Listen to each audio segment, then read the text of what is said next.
Ready? Yep. I've been training my whole life at that fandom. Right. Right. You're like, this is my moment.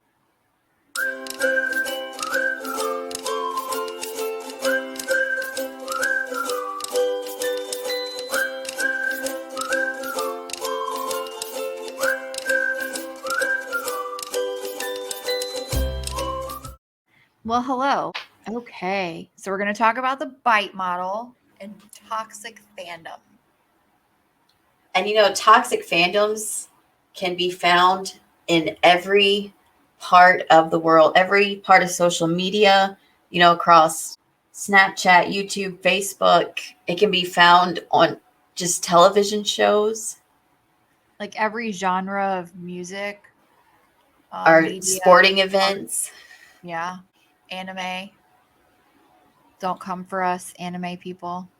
The bite model is used to describe, like stuff you'll see inside cult. But in my opinion, a lot of these toxic fan groups almost mimic that of a cult, especially now that it's so accessible to surround yourself only with like-minded people all the time. Like herd mentality, for sure, where people are all moving in their same direction and they're doing the same things. And all it takes is one idea and that behavioral control from the bite model. And then it grows legs, it catches fire, and then everyone feels the same way and jumps on the bandwagon. So this happens in everything, and you don't have to be toxic to do this. People do this all the time in regular life, and you can be a normal person and catch yourself doing this. And it's extremely easy. Like, it is really easy to put yourself into almost a little bubble. Yes. Like, open up your Facebook right now. And I can be honest and say, I don't even use my Facebook, but I can tell you if I were to open it right now, there is nobody on my Facebook list that has ever offended me. But exactly, like I can block who I want. People use the block button pretty quickly, and then they lash out behind the block. And people are keyboard warriors, 10 feet tall and bulletproof, but they block all the people that offend them. So they block them all, and then they'll follow them under a sock account. That's my favorite. Like, yeah. What are you doing with your life? Like, why? Yep. I don't get it either. But I do get how one person can spin something and then a bunch of people are like, yeah, that happened. They all jump on that bandwagon and they start to believe it too. And then it turns into this nightmare. And what people don't realize is that all of the people who have jumped on that bandwagon, no one has said, of all those people, no one has said, hey, wait a minute, let me go talk to the person that we're mad at and see what's happening there. Like, let me get another side to this, or let me pause on this decision and think about it for a minute. There are people who will do that, who will kind of take a step back and a measured approach and think about it for a few minutes and not like automatically jump in. And there are people who will do that sometimes and other times jump on a bandwagon. It really depends on the situation. So you can catch yourself in a situation where you do it and I've done it. I've caught myself in a situation where I'm in a group of people and I jumped on a bandwagon, and I've gone back and had to apologize to people because I was following the group and I wasn't thinking for myself. And I think that's pretty true in like our past lives when we were mods for BX, right? I've been on both sides. I've jumped on the bandwagon. I've been the person who has stepped back and taken the measured approach and thought about it. I've also been the person who's being attacked. I think people need to think about it, but we don't. Like, it's not our nature as humans. We are pack animals. So it's what we do. And we're extremely self-centered. That's just how we're designed to be. Yeah, I don't want to hear bad things about me. That hurts me. Who is going to be like, yeah, tell me all the bad things about me. Tell me what you want to say that's going to hurt me. No one's like that. No one wants to hear that stuff. But, conversely, people who are openly willing to just say shit about other people, they probably need to take a look in the mirror and say, should I say this about this person? Do I know what they're going through? And Do I have anything to gain from it? right. And are my words going to push them over the edge and to a point that I shouldn't take it? Are my words necessary? And could they be so harmful that, because you can't take them back? It's like squeezing out a tube of toothpaste. You can't put the toothpaste back in. So once the words come out of your mouth, sometimes there's just no amount of sorry that can get it back. So, I think that people don't really think about that enough. And we're so quick to want to be the smartest person or want to have the quickest answer. And in like toxic fandom, we see that where these groups of people want to educate the new person in the room or correct someone for making a mistake or accidentally saying something wrong, and making them feel like shit about it. I have a story. We were in a watch party one night, and the guy that was on stream was the guy from The Daily Show, Jon Stewart. Jon Stewart. I have always gotten those two guys confused. And I don't know why I do, because they're not alike at all. But it's in my brain. I've always done that. And there was a night where someone said, "What's that guy's name again?" And I was like, "Ben Stiller? Question mark. And you said, "No, it's Jon Stewart." But I was made fun of by other people for saying Ben Stiller, like laughed at on voice chat, laughed at because I said Ben Stiller. It hurt my heart. Like, how dare you? How dare you call that guy? How dare you call Jon Stewart Ben Stiller? Like, it was a freaking mistake. And that's what toxic fandom does to people. Like, you should know this. You should know every line to, the Star Wars movies. You should have watched every episode of Game of Thrones and written a 1,000-word essay of each season. I mean, that's really why I don't talk Harry Potter with people. Because people would hate you. Yeah, they absolutely would. I was really mean one night, and my sister-in-law, she's about 5 years younger than us, she was having a sleepover, and they were playing Trivial Pursuit Harry Potter, and I was like, yeah, I'll play with y'all. Kim, I beat them in one turn. The way the game went was your turn, you kept your turn until you lost, or until you got one wrong. So as soon as I got to my turn, I didn't get any wrong. So you just never handed your turnover. Never. I wasn't going to pretend. I knew those answers. Well, yeah, you don't let people win at anything. Mm-mm. I'd been training my whole life at that fandom. Right. Right. You're like, this is my I would moment. read faster than my sister. That way my mom would let me have the new book first. Because that was the rule in our house, is whoever read faster got to get the new book first. That's funny. I can still speed read like crazy. No, I can't. I will if I love the book. But I have this thing where I will be reading and I will not have comprehended anything on the page I just read. And in my brain, I'll be like, what just happened? And I'll have to go back and read that page again. I still read like I'm going to have to share the book, and I'm going to have to wait longer to get it. Yeah.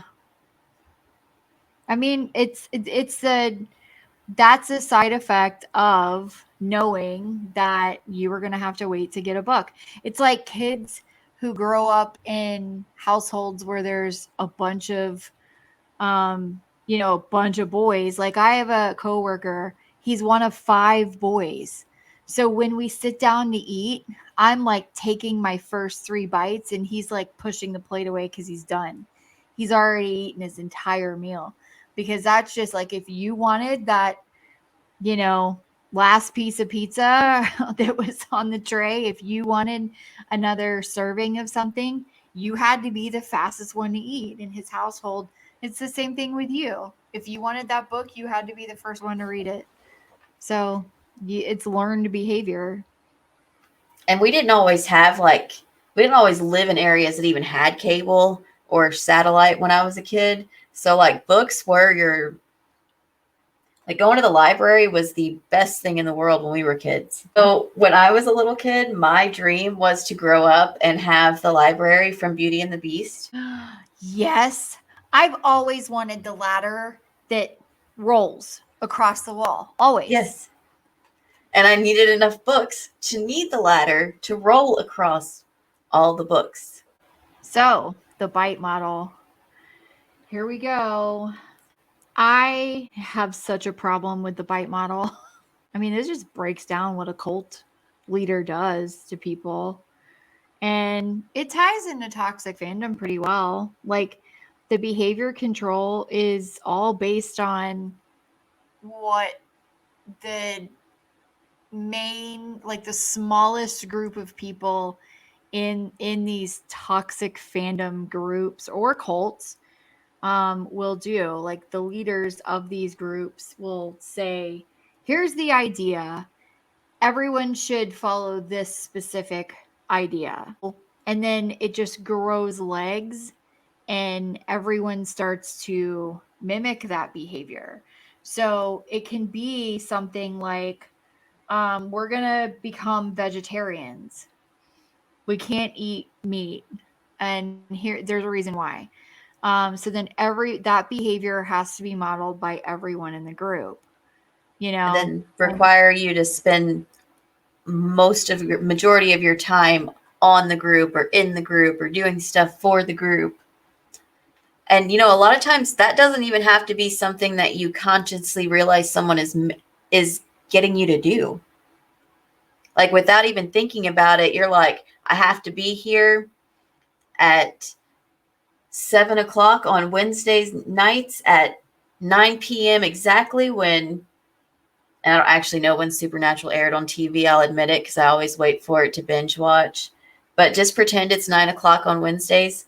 If I'm not there, then I'm, if you're not there, it's okay. Nothing's going to happen if you can't immediately leave the episode, get into the group chat, and discuss what happened. You can wait a day and then go into the group chat. They say you're not a real fan if you're not there live tweeting with the cast. That's seriously something I just don't know that I would ever find myself doing for any show. What, live tweeting with them? Yes. Oh, heck no. I just, first of all, no one's going to see my tweet. That's number right. One. All 4 people that acknowledge me on Twitter. Right. Second, and by the way, I deleted it. I deleted my Twitter. So, those 4 people that did follow me, I don't even have it anymore. But secondly, like, what's the point? Like, my opinion matters of the show. There's 2 million people watching this show right now. Who cares? I like my opinion. I can share my opinion with the people who are close to me that matter to me. Like, my family, my friends. But, Joe Schmo that lives on the other side of the country does not care what my opinion is. And, this isn't really a fandom, but, like games and video games and stuff type groups can also require you to spend a majority of your time with the group. Have you ever seen someone that plays like one of those group games? Like they'll have certain times of the week where like you better be there at this time, ready to do this mission. Like it gets crazy. There's a case that was just covered recently that I read about and watched. where a guy met another guy on Xbox and had him cover for him when he committed murder.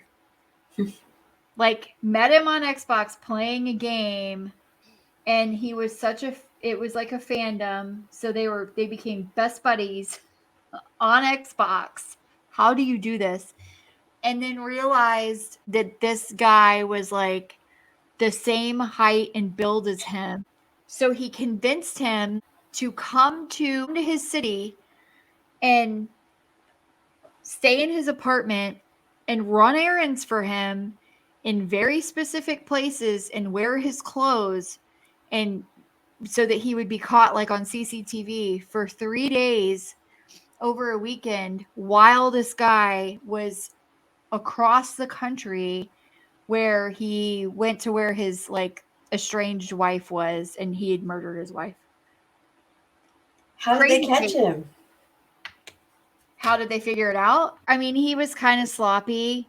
There was evidence that was like left behind at the scene. Oh, so he probably could have gotten away with it if he just wasn't such a messy. Yeah, he did get away with it for quite some, like, at first they didn't have him. His name was Doug Stewart. Crazy, huh? Yeah. All over gaming and Xbox fandom. There you go.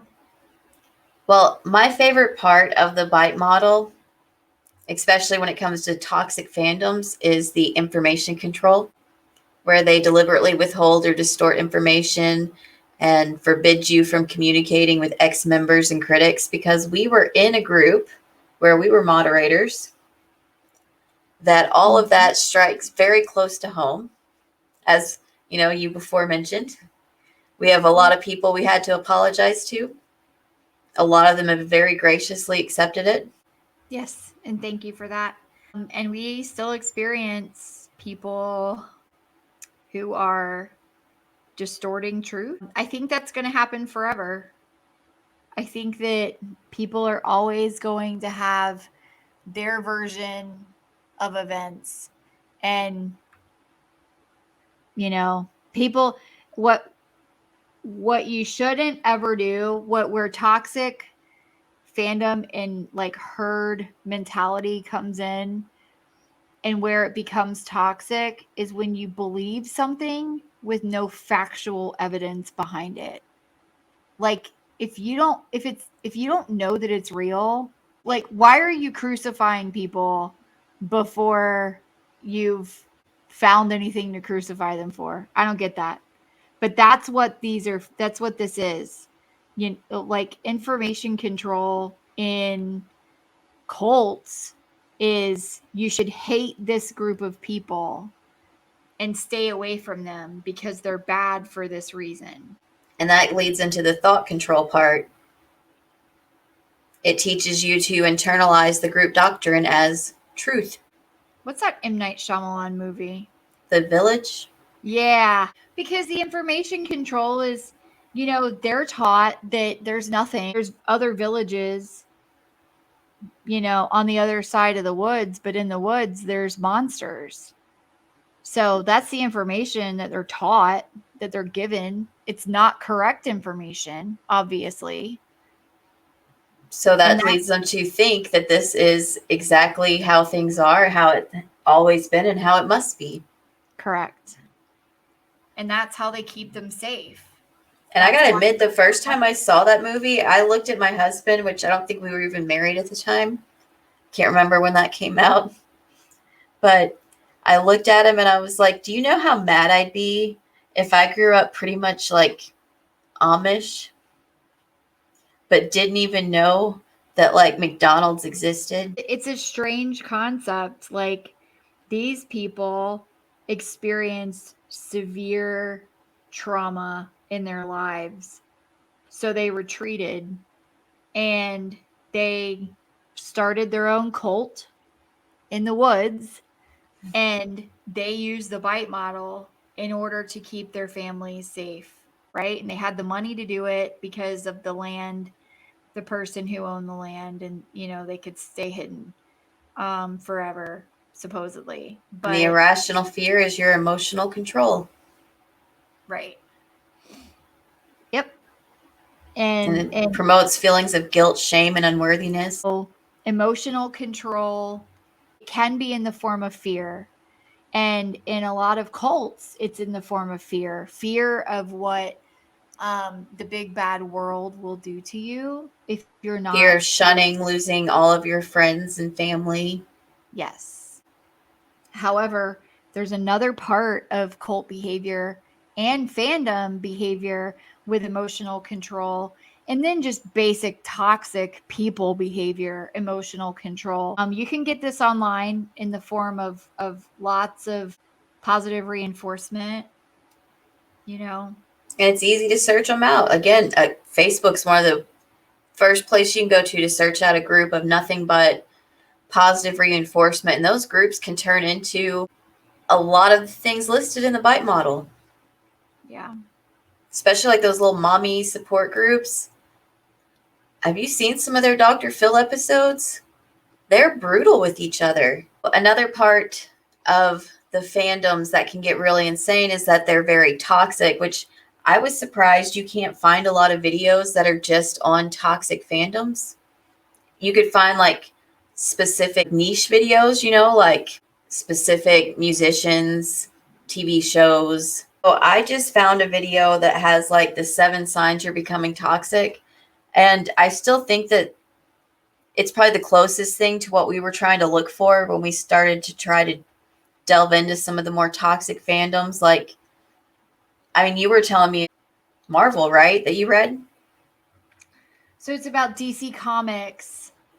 DC. My bad. Don't come after me, guys. See, but here it is. Like, if anyone ever calls Wonder Woman Marvel, people lose their shit. The movie, The Justice League, was going to be made, and the studio cut it. And then there was a group of fans that decided to get together, and like online, they were extremely loud about why it was cut. That's kind of what happened with Supernatural. Well, yeah, and it worked for them. Yeah, they got 10 more seasons than what the writers had originally planned to ever do, right? I thought these were interesting, the 7 signs you're becoming toxic. Let's hear it. As the main characters writing our own stories, we often feel like we're heroes combating everyday life events. But one wrong turn or move and you can end up as the villain. Sometimes we can repeat hurtful behavior without meaning to. It doesn't mean you're a bad person, just human, but self-awareness helps you get better. Feeling like the mean spider bit you? Here are 7 surprising signs you're becoming toxic. I really, really enjoyed that intro that she made. Like, I liked that little story there at the beginning about how we all do see ourselves as a hero. I wonder, when do you feel like the mean spider bit you and you became the toxic person and you got you have the mean spider gene?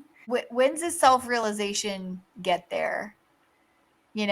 Like, people really lack self-realization. So this is great for people who are good at self-realization, but if you lack it, you can go on being toxic for a very, very long time. For the rest of your life. Yep. We've all met people that have been toxic their entire life. Well, yes, we have. And everyone on this planet will continue to run into people who will be toxic for the rest of their lives. And they are usually the ones who lead toxic groups that become toxic fandoms and stuff like that. And you know what? That's something they'll have to answer for and something that they'll have to live with. Very true. Karma. How's that saying go? I don't need to know what other people think about me. That's their business, not mine. Yep, that's true. 1. You can't seem to maintain relationships. Ever wonder why your relationships always end up in the dumps? It might have to do with toxic partners, or it might have to do with you. Toxic relationships aren't always necessarily manipulative, controlling, and abusive.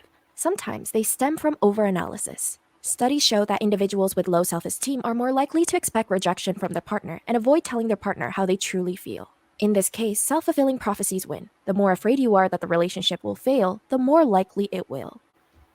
So I would be careful with the number 1 point. Yeah, because there is a very specific like demographic of human beings. We'll call them that. Can we call them a demographic? Yes. That finds it difficult to break the cycle. Yes, So, and that's exactly what I was trying to say, but I was like, not Yeah. trying to be mean or anything. And I know, as we usually list under the videos, I am not an expert in any way, shape, or form, but it's my understanding that there is a cycle sometimes. Well, yes, and that's for another video because there are reasons for that cycle that vary greatly that have nothing to do with the person. There are circumstantial reasons, yet there are socioeconomic reasons, there are financial reasons, there are a lot of reasons why the cycle exists and is hard to break. It's possible to break, but it's hard to break. So I think that topic is for another day. Can't fully trust your friends, and you drain them out. Do you feel like you have more enemies than friends? Or worse, are your friends just enemies in disguise? Behavioral scientist Clarissa Silva says we are supposed to be a better version of ourselves in our relationships and support each other's goals. But when you're too busy making everything a competition, no one wants to keep up with that attitude. Instead, Silva states you'll begin to drain people out rather than energizing them. On top of that, with your obsession on surpassing them, you'll forget to provide the emotional support that your friends need. But I do absolutely agree with her take on number 2. And that's also something that we have experienced. Indeed. Join a subreddit for something you find interesting. It's intimidating to start talking because it's like there's already this whole lingo there. And like the bigger the subreddit is, you're like, okay, well, I'm just here to read then. We could talk about the commentary community. If you try to jump into the commentary community right now and say to them, I think that this particular creator is wrong, you're going to have 10,000 people come at you about why you're wrong and you don't know what you're talking about and who are you? You must be a troll because they've never seen you before. Bye. And you get yeeted right out of there. Yep. Right? Absolutely. I mean, heck, some of these places, it'll even say, like, if you don't have a certain amount of age to your account or this or that, you can't even join the group. And it's like, that means that you are literally shutting off new fans, which in turn is going to hurt the person you are fanning for. Right. I was reading an article where they were talking about Star Trek fans who may have watched the entire series, the entire like original series, but they haven't gotten to any of the other Star Trek series yet. And there are fans who crinkle their nose at it and get angry because you haven't seen The Next Generation and Deep Space Nine and Voyager and all the streaming ones and like all 7 movies, and you don't speak Klingon. Like, you have to be this like super nerd about it. And I don't understand why that makes sense to people. You don't have to know everything about everything. And you don't have to have the same opinions about things. That's why our country is so divided right now. That's why people don't get along in little tiny groups, because everyone is divided. It's always me against you, always. And you have to pick a side. Yes. And by the way, For anyone out there listening, you don't have to freaking pick a side. You don't. You don't. You can be in the middle. You can like two different people that don't like each other. You Yeah. can say, hey, I like this guy and I like his policies, and I like that guy and I like his policies, and I dislike both of them for different reasons. You can do that. Yeah. You know? You can say, hey, I really like coming here and she's super funny. And then you can also say, hey, but I also like to listen to him. Then listen to him. Do what you like. Right. Like what you do. In fact, if I can give you any advice, do what you like and like what you do. Don't watch people you don't like. I don't recommend that. That's another way that you're going to start getting some toxic traits. If you spend all day hate watching, you're going to get filled with that hate. For sure. Yeah. There's never going to be a time where on this channel we're going to tell you not to watch someone else. Never. Never. Watch who you want. Like who you want. It's not our right to tell you who to like and who not to like. Guys, you're not going to like everything that every single person does. And the minute that I try to please everyone on this planet, even everyone that knows me, I will go crazy. So I cannot do it. But I will tell you this. It is very easy for people to make others feel like what you're looking at on the screen right now. It is really easy when you become toxic to make others feel this way because you think that people have to pick a side, or you think that your way is the right way and what you believe is the truth. So you feel like you have to spread that, and other people hearing things, like if someone hears something bad about them all day, every day, eventually it's going to wear on them, no matter how thick their skin is, no matter how prepared they are for it. I have pretty thick skin, I got to tell you. I'm pretty good at hearing a lot of shit about me. But even then, there are times when I have zero motivation to get and do anything on this channel whatsoever, because it gets to a point where I'm like, we're just going to get shit for this. So why do it? You know? Oh, I know. I get like super protective because I don't know. It's just what I do. So like anytime someone's mean, I'm like, look, you can be mean to me, but don't you dare say anything mean to Kim. She's never done a thing to you. It's interesting that you're protective like that. I don't know why. think- Like I am. That's how I deal with it. Because I'm like, you know what? Call me whatever you want. It doesn't hurt my feelings at all. You're going to have to try really hard to find something I haven't already been called. But don't you say a dang word towards Kim. I think that you're protective of me because you know things about me that I don't share with people. So I think you're protective of my mental health.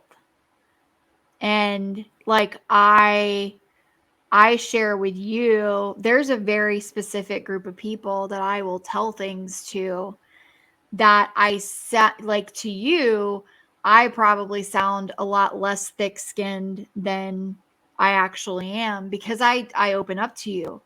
But like I don't share that stuff with people. And I have a pretty,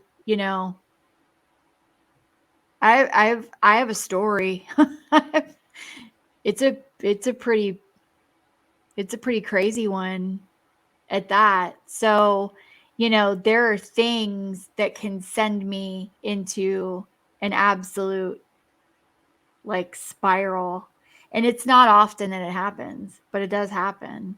like I can get in a bad headspace. And you get unfairly judged because you don't just come out and say, look, this is why I'm not wanting to be part of this. This is why I don't. You get judged for that, and it's disgusting. It's especially disgusting when it's done by people who pretend like they're trying to put a stop to people being mistreated. And I apologize that you have to experience that. Thank you. It's kind of been up in the air, like, are we going to address this or are we not going to address this? And here it is. So however this ends up making it into a video, it's getting addressed. So you're spot on. People, I have gotten a ton of shit because I have retreated. I have not spoken up. I have not said anything. I have not gotten on panels. I have not, I can be a spitfire and I can be a loudmouth and I can talk shit. I can do all of those things. I don't. There are very specific reasons why I don't. And those reasons are sacred to me, and I feel like I don't owe it to anybody to say, here's why I didn't come out and stand up and stand up for the army and say to everyone, or say to people who were being nasty, stand down. And I didn't stand up to Real Entertainment News, right? I retreated. I said nothing to him. I ignored the man. You had never actually even spoken to him, right? Yeah, I have never spoken to him. So how am I going to cut this? Yeah, so the reason that I don't address things is because I know when I will not be able to mentally handle a situation. I know when I can read a person really well. So I know when a person is going to trigger the shit out of me for being super toxic or abusive or just mentally unstable. Someone who's going to go hard. If you punch at them, they're going to punch harder. I can see that writing on the wall super easy. I don't go after people like that. It doesn't serve me. There's no reason for it. You don't win battles that way. At the end there's usually no winners. There's no winners. At the end of it, typically it's both of you limping in the other direction. So to me, I've never seen anyone win from something like that. So I decided a long time ago that it's not worth my energy. It doesn't bring me joy. And not only that, but I don't think it's worth anyone else's energy. So I'm not going to go after somebody. I'm just not going to do it. And it's not anyone's job to do that. No, because when you go after somebody, you better believe that they're going to come back after you. If you throw a punch, you better be ready for a hook. Yeah. And you can't sit there with surprised Pikachu face what the heck just happened here? Right. And then look around who's going to come stand up and, how come no one's saving us? Armor. Yeah, that shit's not going to happen. I'm not your right fighter. Right. Right. Exactly. So I didn't do it. I didn't do it for reasons that I can't do it because, and there's been a couple of other creators who have tried to like say this without saying it and without saying it was me. And I appreciate that because, you know, they're trying to keep my privacy, but let's just call it out there. Like, we don't have to infer anymore. It is what it is. Like, I am a survivor. I'm a survivor of a lot of shit. So I'm not going to put myself in a situation that I don't need to be in that's going to hurt me in any way. And I'm not going to do it for a single person. I'm not.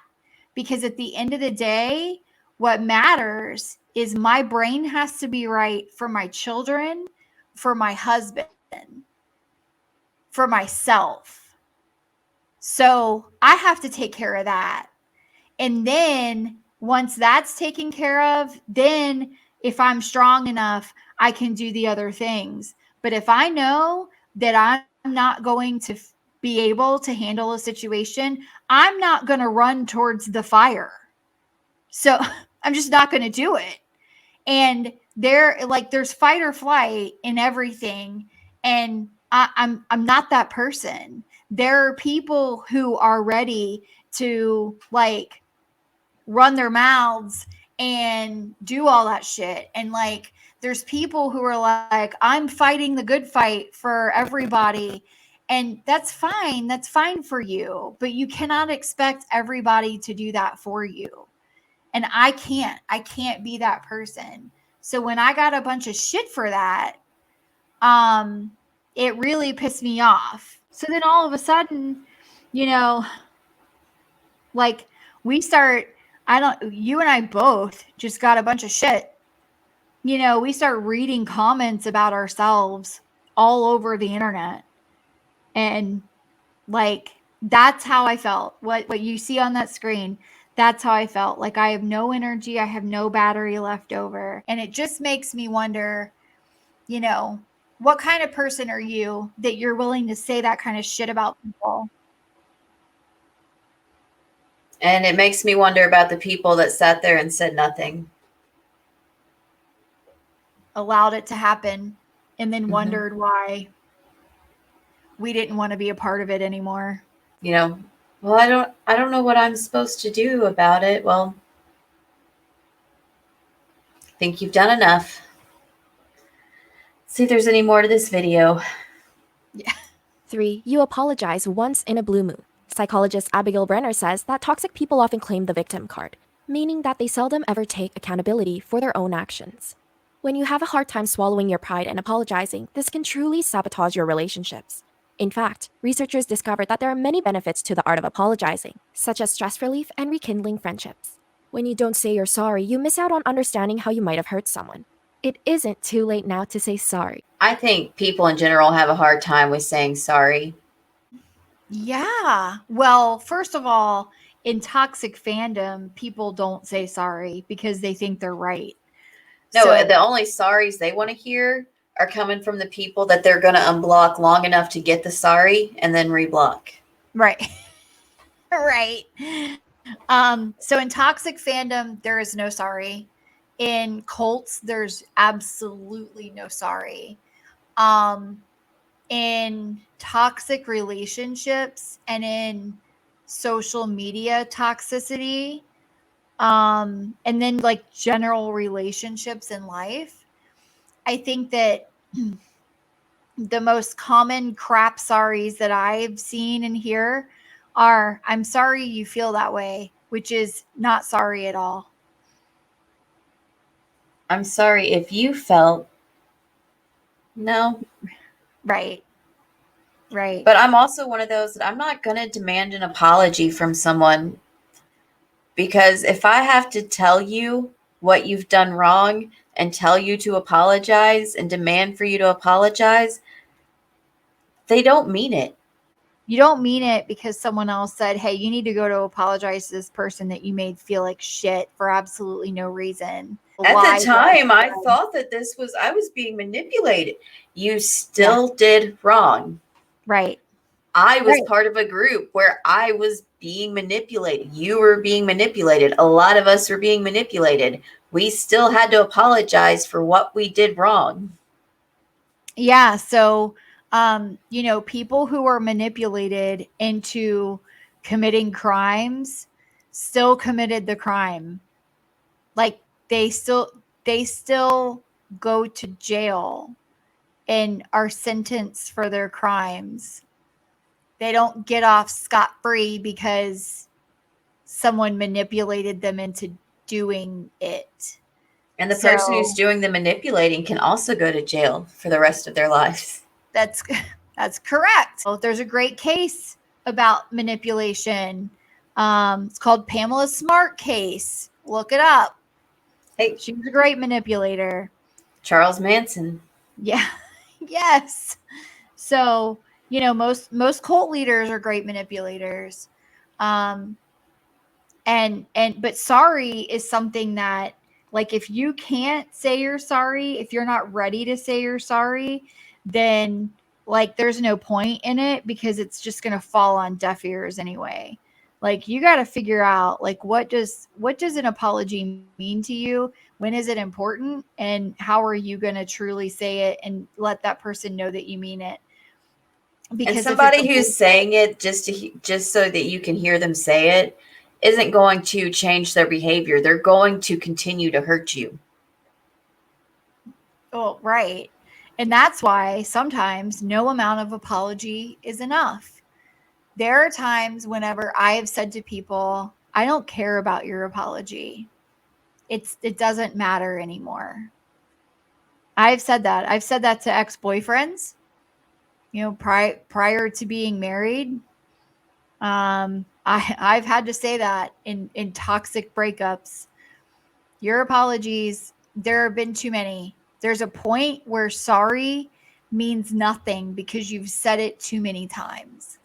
And that's another trait for toxic people, is they expect, because they say sorry, that you have to accept it. Or that you have to forgive them. Like, I don't have to immediately go, like, we don't have to be friends for me to accept your apology. Like, that's not, your I'm sorry doesn't make things back the way they were. Yeah, right. Yeah, like, I love it when people are like, okay, well, I said sorry, so can we drop it now? No. I have something to say to you, and you don't get to dictate the terms of me accepting your apology. That's not how this works. Right. Like, I feel like I deserve the space to be able to say what I need to say to you, and you should listen, because if you were truly sorry, you would want to hear me out about what I want to say and how I want to express myself in this situation. So anyone who says, can we just drop it? When they're trying to apologize to you, they don't mean it. Nope. Drama follows you everywhere. Do you have a habit of breaking promises or leaving others hanging? Consistency is important, but when it isn't, serious consequences follow. According to psychologist Perpetua Neo, bringing drama to the table, such as spreading rumors and starting fights, is a big red flag you're becoming toxic. Is telling a grandiose story really more important than your friend's feelings? No. 5. You're I really liked her. No. Yeah. Well, we've already talked about that. Spreading rumors. And telling grandiose stories. So I guess we can go on to number 5. Yep. Addicted to social media. This is different from tuning into the Psych2Go channel to watch our new uploads. Who doesn't appreciate many likes on Facebook and Instagram? But when your self-image becomes a bigger priority than staying present, that can lead to bigger problems. Dr. Sadie Letter Elder says that letting technology get the best of you can make you accidentally be the toxic one in your relationship. When you rely on an audience for validation, you also rely on social media for ego boosts. This may cause others to resent you for having your eyes glued to your phone rather than on them. 6. So that's actually not one that we have talked about. Yeah. Well, and you don't even have to say, like, that could be so true. You don't even have to say the part about they can resent you because your eyes are glued to your phone and not on them. Because you can be addicted to social media and your people resent you because you're on that shit too much. and you're saying things too much, and people start to resent you because that's social media. Everything anymore is pretty much some kind of social media platform. And that's just how we pass time now. So I think that's something that's really easy to fall into anyways, getting into a toxic trait of being addicted to what's going on. I don't know about you, but I can't remember the last time that I was going to have to wait for something that I wasn't looking at my phone the entire time, hoping nobody tried to talk to me. Absolutely. And that's like, I love that I can do that so that I don't have to interact with humans. But you have to remember, if you're falling into this and you're trying to be self-aware, it's just a matter of looking for those signs that are all around you that can pull you out of it. So my 4-year-old will say to me, "Mommy, put your phone down," when she wants me to look at her and pay attention to her for a minute. And I have to, when I hear that, I have to turn my phone off no matter what I'm doing and pay attention to her, because that is a sign. If she notices it, then I'm on it too long. And Well, that's just like, you won't see us online a lot on Sundays and Mondays because that's when right. our husbands have days off. So like the family time you get to spend together. So even people that are in Discords and stuff with us, you won't see us do a whole lot of interacting or anything like that on those 2 days, because it's not healthy to not spend time with your family, because you have to be in the group. You have to know what's going on. You have to be part of it. You have to be giving. That means you're giving, but you're not giving to all the relationships in your life. You're giving it only to your online persona. It's not fair to the people in your life, first of, No, and they come first. So, we have a rule that typically on Sundays we turn off. And if we are doing anything, it's usually behind the scenes and it's just you and I. And maybe later on in the evening, because, Preston he works nights. So when he gets home, he might fall asleep at 6 or 7 o'clock that night because he'll stay up all day with me. And then you'll see me doing more about 7:30, 8 o'clock Sunday night. But that's because then he's gone to sleep and I'm by myself again. Right. But I do not waste my time that I have with him worrying about, what YouTuber just got caught saying this, or what show just got put on the cancel block. I don't care. I have I have a very, very good marriage, and I want to keep a very, very good marriage. Absolutely, I agree. And it's the same thing for me. So, and our husbands happen to kind of work the same schedules. You talk about people behind their backs.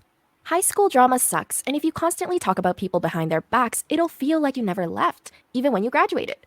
You might think you're avoiding conflict when you complain on the down low, but passive-aggressive behavior becomes a gateway to becoming toxic. When you can't openly share your opinions with others in a healthy fashion, it only hurts them in the long run. Even if you never meant to cause harm in the first place, people always have a way of finding out the truth. That's something that we all know all too well, that people always have a way of finding out the truth. Yours. Dr. Brenner says that being judgmental is a common characteristic toxic people possess. When you dominate the conversation and shut others out for having different thoughts, you end up marginalizing them. Not acknowledging another side of the argument doesn't make you right. It just makes you close-minded.